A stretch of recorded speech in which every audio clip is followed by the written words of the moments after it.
بسم الله الرحمن الرحيم. السلام عليكم ورحمة الله وبركاته.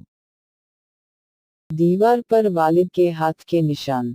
अब्बा जी बूढ़े हो गए थे और चलते चलते दीवार का सहारा लेते थे। नतीजाता दीवारों का रंग खराब होने लग गया। जहाँ भी वो छूते थे वहीं दीवारों पर उनकी उंगलियों के निशानात छप जाते थे। मेरी बीवी को जब पता चला तो वो अक्सर गंदी नजर आने वाली दीवारों के बारे में मुझसे शिकायत करती। एक दिन सर में दर्द हो रहा था तो अब्बा जी ने सर पर तेल की मालिश की तो चलते हुए दीवारों पर तेल के दाग बिन गए। ये देखकर मेरी बीवी चीख उठी और मैंने भी गुस्से में अपने वालिद को डांट दिया और उनसे बदतमीजी से बात की। इन्हें मशवरा दिया कि चलते वक्त दीवारों को हाथ ना लगाएं। वो बहुत गमगीन नजर आए। मुझे अपने रवैये पर शर्मिंदगी भी महसूस हुई मगर उनसे कुछ ना कहा। अब्बा जी ने चलते हुए दीवार को पकड़ना छोड़ दिया और एक दिन वो गिर पड़े और बिस्तर से जा लगे जो उनके लिए बिस्तर मरग बिन गया और कुछ ही दिनों में हमसे रुखसत हो गए। मैंने अपने दिल में एहसास जुर्म महसूस किया और मैं उनके तासुरात को कभी फरामोश नहीं कर सकता था और इसके फौरन बाद अपने आप को उनकी मौत के लिए खुद को मुआफ नहीं कर पाता हूँ। कुछ देर बाद हम अपने घर को पेंट करवाना चाहते थे। जब पेंटर आए तो मेरा बेटा, जो अपने दादा से प्यार करता था, ने मासूम को दादा के उंगलियों के निशानात साफ करने और उन इलाकों को पेंट करने की इजाजत नहीं दी। पेंटर बहुत अच्छे और जिद्दत पसंद थे।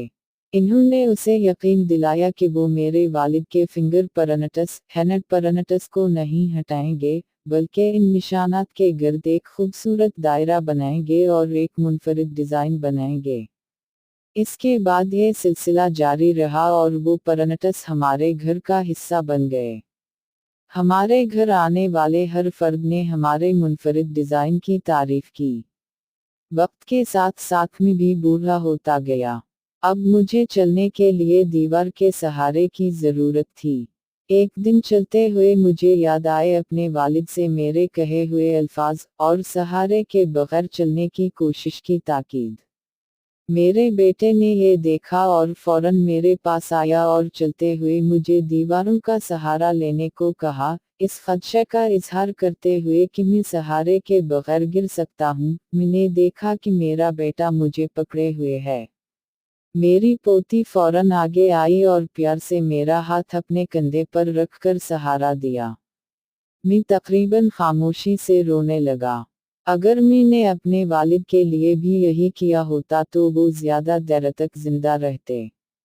मेरी पोती ने मुझे साथ लिया और सोफे पर बिठाया। फिर इसने मुझे दिखाने के लिए अपनी ड्राइंग बुक निकाली। इसकी इस्तानी ने उसकी ड्राइंग की तारीफ की थी और इसको बेहतरीन रिमार्क्स दिए थे। खाका दीवारों पर मेरे वालिद के हाथ के निशान का था। इसके रिमार्क्स थे, काश हर बच्चा बड़ों से उसी तरह प्यार करे। मैं अपने कमरे में वापस आया और अपने वालिद से माफी मांगते हुए रोने लगा, जो अब नहीं थे। हम भी वक्त के साथ बूढ़े हो जाते हैं।